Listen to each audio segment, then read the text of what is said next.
Good morning and happy Sunday. Today is, I think, February 6th, if I remember right. And yesterday I finished the Old Testament so I'm going to start at the beginning today with Genesis. So just as a reminder, this is the Bible I'm using. It's called The Book, something I purchased 20-something years ago with a friend. So this is what I read from, if you're interested in following along or whatever. But my point is to just read it so you can hear it and close your eyes and listen to what I'm saying. That's why I don't focus in on the page itself. So it's just for you to hear. So let me get to Genesis. I thought I'd go right to it and start with chapter 1.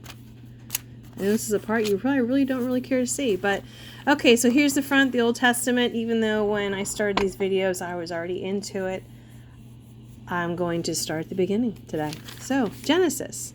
The author is Moses. The date was 1420 or 1220 BC. The content Genesis was written to explain how everything began. In fact, the word Genesis means origin or beginning.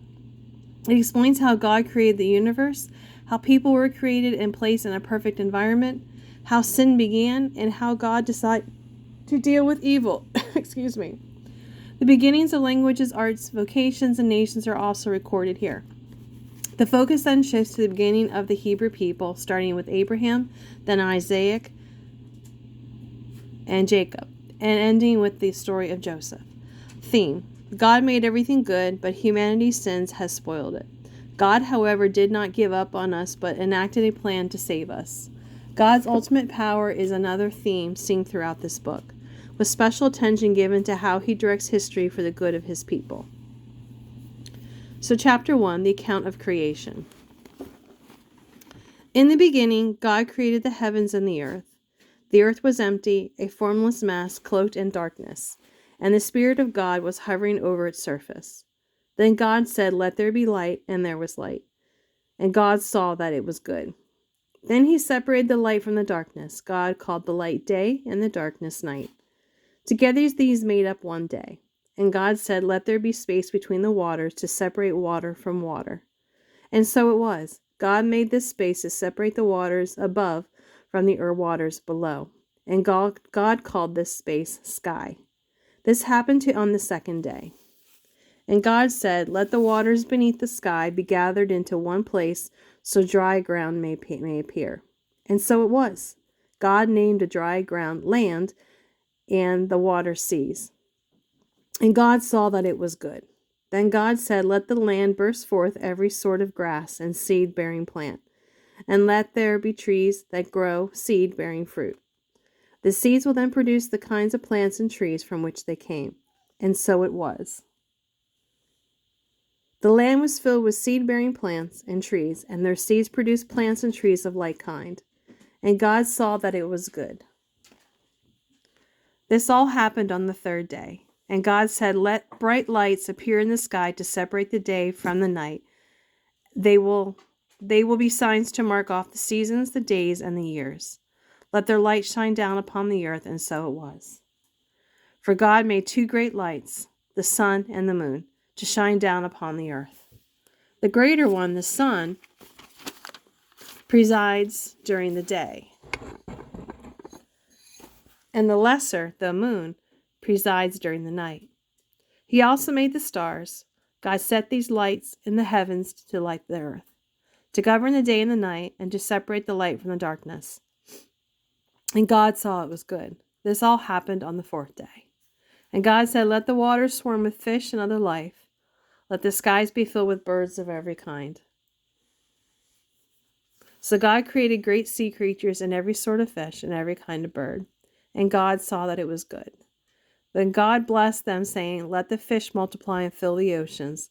Let the birds increase and fill the earth." This all happened on the fifth day. And God said, "Let the earth bring forth every kind of animal, livestock, small animals, and wildlife." And so it was.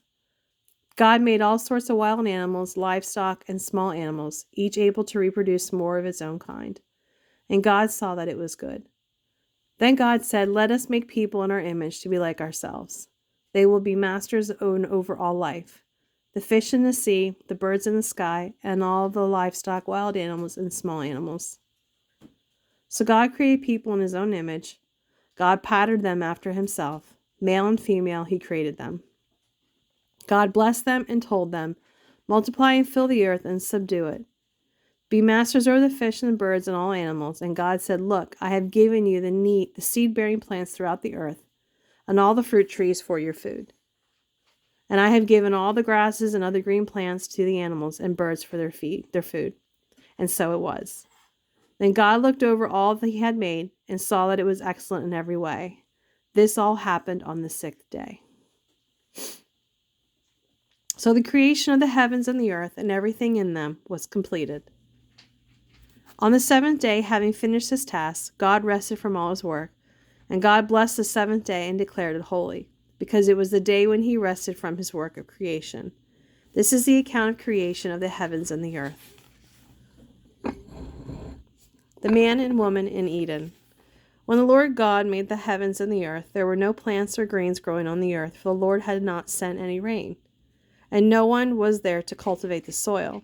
But water came out of the ground and watered all the land, and the Lord God formed a man's body from the dust of the ground and breathed into it the breath of life. And the man became a living person. Then the Lord God planted a garden in Eden in the east, and there he placed the man he had created. And the Lord God planted all sorts of trees in the garden, beautiful trees that produced delicious fruit. At the center of the garden he placed the tree of life and the tree of knowledge of good and evil. A river flowed from the land of Eden, watering the garden, and then divided into 4 branches. One of these branches is the Fishon, which flows around the entire land of Havilah, where the gold is found. The gold of that land is exceptionally pure. Aromatic resin and onyx stone are also found there. The second branch is the Gihon, which flows around the entire land of Cush.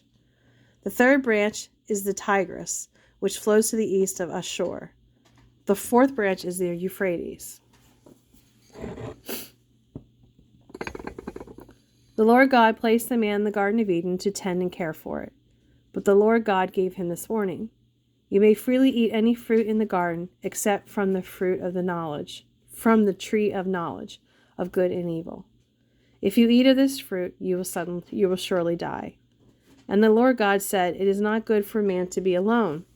I will make a companion who will help him. So the Lord God formed from the soil every kind of animal and bird. He brought them to Adam to see what he would call them, and Adam chose a name for each one. He gave names to all the livestock, birds, and wild animals, but still there was no companion suitable for him. So the Lord God caused Adam to fall into a deep sleep. He took one of Adam's ribs and closed up a place from which it had been taken. Then the Lord God made a woman from the rib and brought her to Adam. At last Adam explained, she is part of my own flesh and bone. Should we be called woman because she was taken out of a man?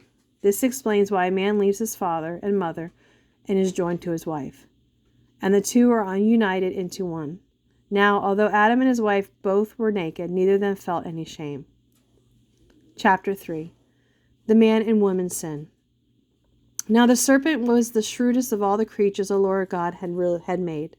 Really, he asked the woman, did God really say you must not eat of any fruit of the garden?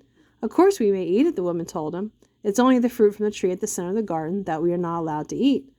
God says we must not eat it or even touch it, or we will die. You won't die, the serpent hissed. God knows that your eyes will be opened when you eat it. You will become just like God, knowing everything, both good and evil. The woman was convinced. The fruit looked so fresh and delicious, and it would make her so wise. So she ate some of the fruit. She also gave some to her husband, who was with her. Then he ate it too. At that moment their eyes were open, and they suddenly felt shame at their nakedness. So they strung fig leaves together around their hips to cover themselves. Toward evening they heard the Lord God walking about in the garden, so they hid themselves among the trees. The Lord God called to Adam, "Where are you?" He replied, "I heard you, so I hid. I was afraid because I was naked." "Who told you that you were naked?" the Lord God said. "Have you eaten the fruit I commanded you not to eat?" "Yes," Adam admitted, "but it was the woman you gave me who brought the fruit, and I ate it." Then the Lord God asked the woman, "How could you do such a thing?" "The serpent tricked me," she replied. "That's why I ate it."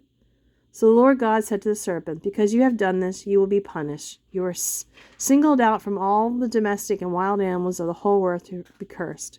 You will grovel in the dust as long as you live, crawling along in your belly. From now on, you and the woman will be enemies, and your offspring and her offspring will be enemies. He will crush your head, you will strike his heel.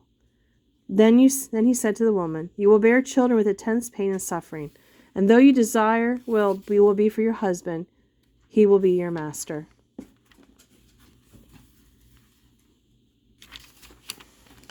And to Adam he said, because you listened to your wife and ate the fruit I told you not to eat, I have placed a curse on the ground.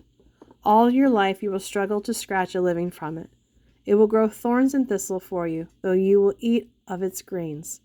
All your life you will sweat to produce food until your dying day. Then you will return to the ground from which you came, for you were made from dust, and dust you will return. Then Adam named his wife Eve, because she would be the mother of all people everywhere.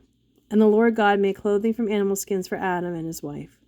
Then the Lord God said, the people have become as we are, knowing everything both good and evil. What if they eat of the fruit of the life of the tree of life? Then they will live forever. So the Lord banished Adam and his wife from the Garden of Eden, and he sent Adam out to cultivate the ground from which he had been made. After banishing them from the garden, the Lord God stationed mighty angelic beings to the east of Eden, and a flaming sword flashed back and forth, guarding the way to the tree of life. All right, so that's chapters 1 through 3. I'll start with 4 tomorrow, and we'll do a few chapters a day till we are through Genesis, which is very long, I'm not complaining, just a statement. So I will look forward to reading for you tomorrow. You guys have a blessed day. I hope it's beautiful for you, and God bless. Bye.